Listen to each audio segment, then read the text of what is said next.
guys! Welcome to English Corner by English Community of SMK Negeri 3 Jepang. With me, Haru Tanja Safira, as you can call me, Dea. Oke guys, di sini aku mau tanya nih sama kalian. Kira-kira apa sih yang ada di pikiran kalian tentang Candi Borobudur? Pastinya kalian bakal berpikir kalau Candi Borobudur adalah candi yang megah dan unik. Di dalamnya terdapat relief yang terukir indah. Dan kalian tahu nggak sih fungsinya Candi Borobudur itu apa? Yang pertama, menjadi tempat berziarah bagi umat Buddha dan juga menjadi objek wisata. Nah, dari semua yang udah aku sebutin tadi, kalian tahu nggak kalau hal tersebut itu termasuk dalam contoh descriptive text? Di dalam pelajaran bahasa Indonesia, kalian juga belajar loh tentang teks deskripsi. Kalau di bahasa Inggris, namanya descriptive text. Sekarang kita bakal belajar mengenai descriptive text, supaya diharapkan kalian nggak cuma bisa mendeskripsikan sesuatu dengan bahasa Indonesia, tapi kalian juga bisa membuat teks deskripsi menggunakan bahasa Inggris. Nah, sekarang, yuk kita simak. Descriptive text is a text that describes a particular object in detail. Dalam bahasa Indonesianya bisa disebut sebagai teks deskripsi adalah sebuah teks yang mendeskripsikan suatu objek secara rinci. Bisa dari ukuran, bentuk, warna, dan lain-lain. Setiap teks pasti terdiri dari beberapa bagian yang menyusunnya. Begitu juga dengan descriptive text. Di dalam descriptive text terdapat dua struktur yang kalian harus ketahui.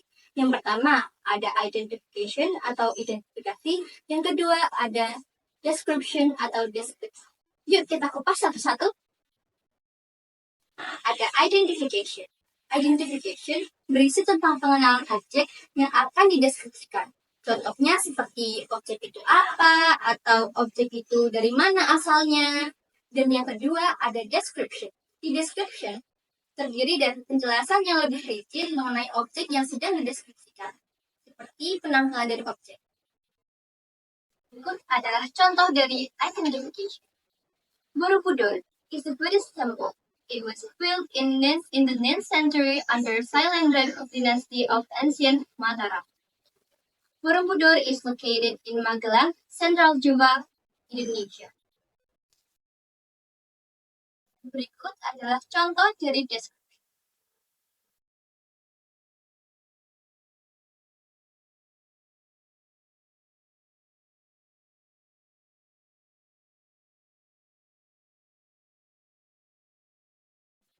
Dalam menulis description, ada kaidah kebahasaan yang harus kamu gunakan. Kaidah kebahasaan dalam bahasa Inggris disebut dengan language feature. Dalam teks deskripsi, terdapat 3 kaidah kebahasaan. Yang pertama, ada adjective. Yang kedua, ada simple present tense. Dan yang ketiga, ada adverb of frequency. Pertama, ada adjective. Adjective adalah kata sifat. Dalam mendeskripsikan sesuatu, kita pasti menggunakan kata sifat. Contohnya seperti big, small, tall, short, dan lain-lain. Yang kedua, ada simple present tense. Simple present tense adalah kata yang mengungkapkan suatu fact atau fakta dan suatu kebiasaan. Kenapa kita menggunakan simple present tense dalam descriptive text? Karena yang kita jabarkan adalah sebuah. Dan yang ketiga adalah adverb of frequency.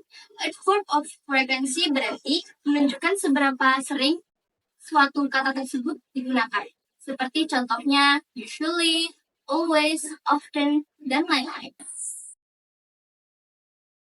Nah, setelah kalian mendengar penjelasan dari aku, kalian sudah bisa kan mengambil kesimpulan kalau teks deskripsi itu tujuannya untuk membuat pembaca merasa seolah-olah berada di tempat atau situasi yang sedang dideskripsikan. Untuk menguji pemahaman kalian, aku mau nih kalian buat menjawab soal-soal yang ada di samping aku.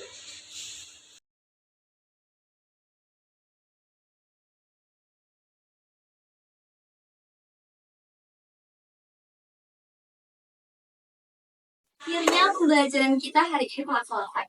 Semoga kalian bisa terbantu ya dengan video ini. Terima kasih. Dadah!